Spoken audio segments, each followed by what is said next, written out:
Hello friends and students, आज हम पढ़ने वाले हैं बाल भारती क्लास 10th का एसएससी बोर्ड है जो हिंदी का है, चैप्टर नंबर 10, जिसका नाम है ठेस। ये पूरक पठन है लोक भारती में। ठेस क्या होता है? ठेस का मतलब पहले समझ लेते हैं। ठेस लगना मतलब जब हमें किसी की बात बुरी लगती है तो ठेस लगती है, तो कुछ ऐसा ही इसका अर्थ है ठेस। इसको लिखा है श्री फाड़ेश्वर नाथ रेणु। ये बहुत ही फेमस जो है लेखक रहे हैं। इनका जन्म बिहार में सन 1921 में हुआ था और इनकी मृत्यु सन 1977 में 1977 में हुई थी। ये बिहार के अररिया बिहार में, अररिया बहुत फेमस है, हुआ था, वहाँ पर हुआ था। और इनकी शिक्षा जो है इन्होंने पढ़ाई बनारस के काशी विश्वविद्यालय में की थी। हिंदी कथाकार का रुख बदलने वाले फाड़ेश्वर नाथ रेणु जी को आज़ादी के बाद के प्रेमचंद्र की संज्ञा दी गई। मतलब इनको प्रेमचंद्र जी जैसा ही माना जाता है। आपकी कहानियों और उपन्यासों में आंचलिक जीवन की धुन, गंध, लय, ताल, सुर, सुंदरता, कुरूपता स्पष्ट रूप से दिखाई देती है। इन्होंने जो भी लिखा है उनकी कहानी में जो ग्रामीण जीवन का ज़्यादा है, उसमें ग्रामीण जीवन की गंध है, धुन है, लय, ताल, सुंदरता सब ज़्यादा है। इनकी भाषा जो होती है, भाषा शैली में बहुत ही जादुई असर करती है लोगों के जहन में। इनकी फेमस कहानी है, उपन्यास है मैला आंचल, जिसके लिए इन्हें पद्मश्री अवार्ड भी मिला हुआ था। परती परिक्रथा जुलूस, ये भी उपन्यास है, नॉवेल है। एक आदिम रात्रि की महक, ये भी बहुत फेमस है। ठुमरी, अच्छे आदमी, ये कथा संग्रह है, मतलब स्टोरी जिसमें होती है।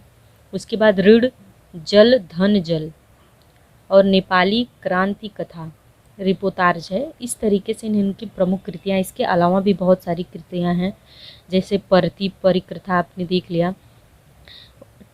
एक है वन तुलसी की गंध, मारे गए गुलफाम, पंचलाइट और लाल पान की बेगम। ये सारी इनकी बहुत ही फेमस जो है कृतियाँ हैं, जिसमें से जो आपने मारे गए गुलफाम जो नाम आपने सुना अभी, उस पर एक मूवी बनाई गई है बॉलीवुड में, जिसका नाम है तीसरी कसम, जिसमें राजकुमार साहब और वहीदा रहमान जी ने मुख्य भूमिका निभाई। बहुत ही अच्छी मूवी है, आप लोग को देखना चाहिए, मैंने देखी हुई है। मैंने इनके मैला आंचल और एक इनकी स्टोरी जो है पंचलाइट, ये दोनों पढ़ी हुई हैं। आपको भी कभी इनकी कहानियाँ पढ़ने का मौका मिले तो ज़रूर पढ़िए। चलिए देखते हैं इस ठेस में क्या है। ठेस एक जो है ग्रामीण कलाकार की कहानी है। इस कहानी में सिरचन नाम का एक ग्रामीण है, कलाकार है, सिरचन जिसका नाम है, जो वह मतलब मोथी घास और पटेर की रंगी सिलबट्टी बनाता है। सिलपाटी मीन्स मैट, चटाई जिसे बोलते हैं, मैट। मतलब ये घास के जो सूतड़े बनाए जाते हैं, या फिर इन सब चीज़ों से जो पुआल से बनाए जाते हैं, या बांस की जो तीलियाँ बनाई जाती हैं, जो चिक मतलब कि जो बांस के कर्टन होते, पर्दे होते हैं, बांस के तीलियों से जो पर्दे बनते हैं, इन सब चीज़ों को ये बनाते हैं। इनके सतरंगे डोरे, मोढ़ा वो होता है जिस पे बैठा जाता है। जैसे यहाँ पे शहरों में आपको प्लास्टिक का छोटा सा टेबल बैठने के लिए मिलेगा, गांव में मोढ़ा होता है, बनाया जाता है। भूसी चुन्नी रखने के लिए, जैसे गाय भैंसों के लिए भूसी या चुन्नी रखने के लिए। मूंछ की रस्सी के जो है जाले बड़े बड़े, मतलब गोनी जो होती है वैसा बनाया जाता है। और ताल के सूखे पत्ते, मतलब पोखरों तालाबों में जो सूखे पत्ते मिलते हैं उसकी छतरी टोपी बनाया जाता है। ये सब चीज़ें ये बनाने का काम करते हैं। ये वस्तु, इन सब चीज़ों को बना के ही सिरचन अपना जीविका चलाता है, मतलब अपनी कमाई करता है, इनकम करता है। लेकिन वो बहुत ही स्वाभिमानी है, बहुत सेल्फ रिस्पेक्ट वाला बंदा है, और वह हर परिस्थिति में अपने स्वाभिमान की, अपने रिस्पेक्ट की बहुत ही रक्षा करता है, भले ही वो बिना खाए सो जाए। तो ये पूरी पटकथा जो है इस पूरी कहानी में उसके जीवन की पूरी इर्द गिर्द घूम रही है, और कैसे उसके दिन बदल रहे हैं, ये सारी कहानी घटना आप देखेंगे। तो चलिए कहानी को पहले पढ़ते हैं।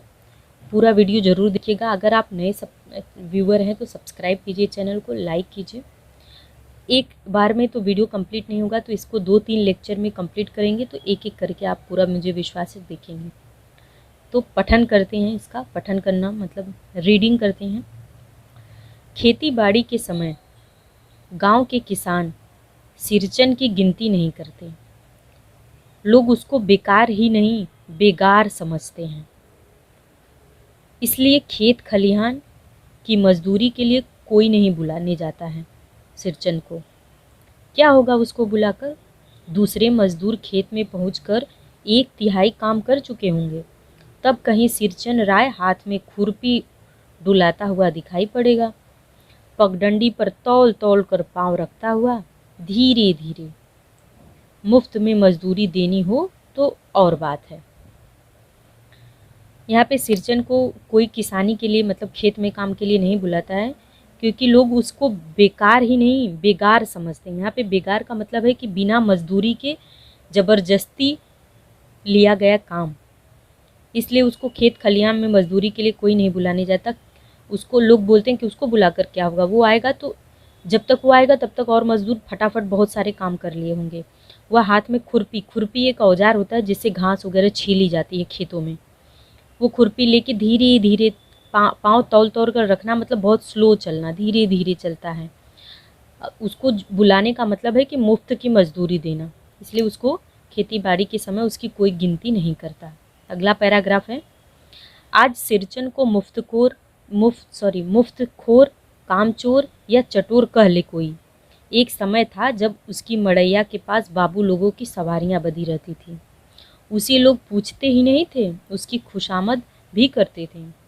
अरे सिरचन भाई, अब तो तुम्हारे ही हाथ में यह कारीगरी रह गई है सारे इलाके में। एक दिन का समय निकाल कर चलो, बड़े भैया की चिट्ठी आई है शहर से, सिरचन से एक जोड़ा चिक बनवा कर भेज दो। यहाँ पर सिरचन का एक आज जो लोग बोल रहे हैं कि वो बहुत कामचोर है, बहुत मुफ्तखोर है, बहुत चटोर है, मतलब चटोर वो होते हैं जो बहुत खाने पीने वाले होते हैं।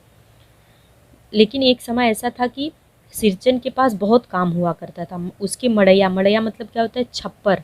उसकी जो जिस कच्चे घर के मड़ई में वो रहता है, उसके पास बड़े बड़े लोग आके बैठते थे और अपना काम करवाने के लिए उसकी खूब खुशामद करना मतलब अपना काम निकालने के लिए उसकी तारीफ़ करना, उसकी तारीफ़ करते थे। क्या कहते थे तारीफ़ में? कि अब सिरचन भाई, आज पूरे इलाके में ये काम केवल आप ही जानते हो, एक दिन समय निकाल कर चलो मेरा काम कर दो। और लोग ये भी कहते थे कि तुम्हारा काम शहरों में भी लोगों को चाहिए। मेरे शहर से चिट्ठी आई है कि सिरचन से एक जोड़े चिक बनवाकर, चिक मतलब मैंने अभी आपको बताया कि जो है बांस की तीलियों की झिलमिलाती चिक मतलब पर्दे होते हैं, कर्टन, बांस के तीलियों के पर्दे जो बनाए जाते हैं उसको गांव में चिक बोलते हैं। अगला पारा आगे देखिए। मुझे याद है मेरी माँ जब कभी सिरचन को बुलाने के लिए कहती है, मैं पहले ही पूछ लेता, भोग क्या क्या लगेगा। भोग लगना मतलब कि उसको क्या क्या खाने को दोगी। माँ हंसकर कहती, जा जा बेचारा, मेरे काम में पूजा भोग की बात नहीं उठाता कभी। पड़ोसी के गांव के पंचानंद चौधरी के छोटे लड़के को एक बार मेरे सामने ही बेपानी कर दिया था सिरचन ने। तुम्हारी भाभी नाखून से काट कर तरकारी परोसती है और इमली का रस डालकर कढ़ी तो हम मामूली लोगों की घरवालियाँ बनाती हैं। तुम्हारी भाभी ने कहाँ से बनाना सीखी है? अब यहाँ पे देखो, जब सिरचन की बात हुई तो उसको क्या क्या खाने को दिया उन्होंने पूछा, तो उसकी माँ कहती है कि जा जा बेचारा, मेरे काम में पूजा भोग की बात नहीं करता, मतलब जो भी मेरा काम रहता है वो कर देता है, उसमें वो खाने पीने की बात नहीं करता। और पड़ोस के गांव के पंचानंद चौधरी के जो बेटे हैं, एक बार सिरचन ने उस लड़के के सामने ही उसको बेपानी कर दिया, मतलब उसकी बेइज्जती कर दी थी। बेपानी करना मतलब बेइज्जती करना। क्यों किया था? क्योंकि उसके सामने उनको बोला कि तुम्हारी भाभी नाखून से काट कर, मतलब यहाँ नाखून से काट कर मतलब बहुत थोड़ा सा तरकारी परोसती, तरकारी मतलब सब्जी। जब वो खाने बैठता है तो उसको बहुत थोड़ी सब्जी देती हैं। और इमली का रस डालकर कढ़ी तो हम मामूली लोगों की घरवालियाँ बनाती हैं। सिरचन गरीब है लेकिन कहता है कि कढ़ी जो है हमारे घर में बहुत अच्छी बनती है, तुम्हारी भाभी कहाँ से सीखी है? उसकी अच्छी कढ़ी बनाना मतलब नहीं आता है। आगे देखिए।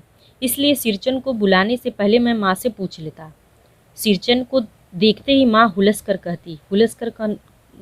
कहती मतलब यहाँ पर है हुलसना, मतलब होता है एक तरीके का एक्सप्रेशन है, इतरा कर बोलना। इसमें हुलस कर कहती, आओ सिरचन, आज नीनू मथ रही थी तो तुम्हारी याद आ गई। नीनू मथना यहाँ मतलब है नीनू मतला मतलब कि मक्खन मारना, मक्खन मारकर जब दही को मथते हैं तो घी निकलता है, तो गांव में उसको नीनू मथना बोलते हैं। तो तुम्हारी याद आ गई, घी की खखोरन के साथ चूड़ा तुमको बहुत पसंद है ना, और बड़ी बेटी ने ससुराल से संवाद भेजा है, उसकी ननद रूठी हुई है मोती की सिलपट्टी के लिए। मतलब कि यहाँ पे उसको खाने के लिए भी बोल रही हैं और उसके साथ ही अपना जो है काम भी, जो काम करवाना है उसकी भी बात कर रही हैं कि तुम्हारे लिए जो है घी की खखोरन मतलब मठेव होता है, मठानी, उसके साथ तुम्हें चूड़ा खाना पसंद है, इसलिए मैं तुम्हें आज बुलवाई हूँ। साथ ही मेरी बेटी की ससुराल में उसके ननद ने तो मोती की सिलपाटी बनाने के लिए तुम्हें बोला है। मोती की सिलपाटी भी एक सामान होता है, चटाई होती है जिसे मोती से बनाया जाता है। मोती एक पौधा होता है जिससे धागे निकालकर उसके कर्टन बनाए जाते हैं, तो वही यहाँ पर उसकी चर्चा हुई है। सिरचन अपनी पनियाई जीभ को संभाल कर हंसता। जैसे पनियाई जीभ मतलब जब कोई चीज़ अच्छी लगती है तो मुंह में पानी आना, एक मुहावरा आपने सुना है, तो वही उसको घी बहुत पसंद है और घी की सौंधी सुगंध सूंघ कर ही आ रहा हूँ काकी।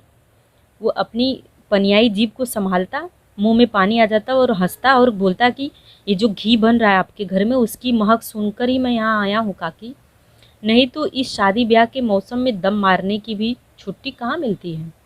मतलब ये मौसम शादी ब्याह का है और मुझे टाइम बिल्कुल नहीं है। दम मारना मतलब कि समय न होना, टाइम न होना, बिल्कुल भी टाइम नहीं है, और मैं घूमने फिरने कहाँ आऊँ। दम मारना मतलब सांस लेने की भी फुर्सत नहीं है। तो इस तरीके से ये पैराग्राफ भी कंप्लीट होता है। आगे देखते हैं। सिरचन जाति का कारीगर है, मैंने घंटों बैठकर उसके काम करने के ढंग को देखा है।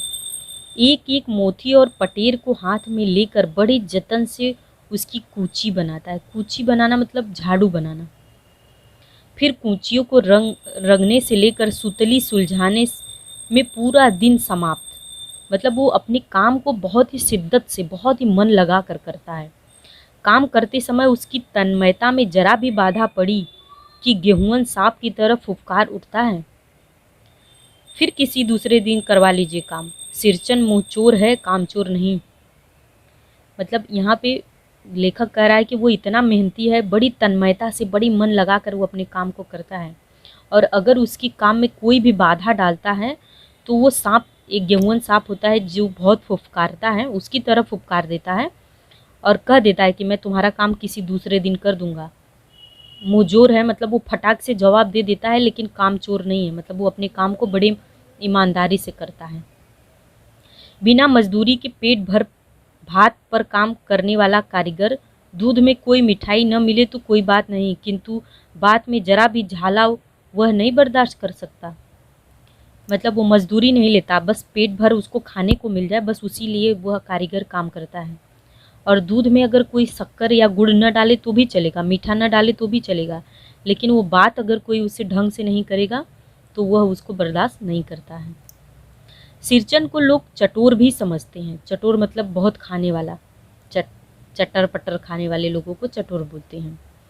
तली बघारी हुई तरकारी मतलब मसालेदार, तली बघारी मतलब मसालेदार, दही की कढ़ी, मलाई वाला दूध, इन सबका प्रबंध पहले कर लो, तब सिरचन को बुलाओ, दुम हिलाता हुआ हाजिर हो जाएगा।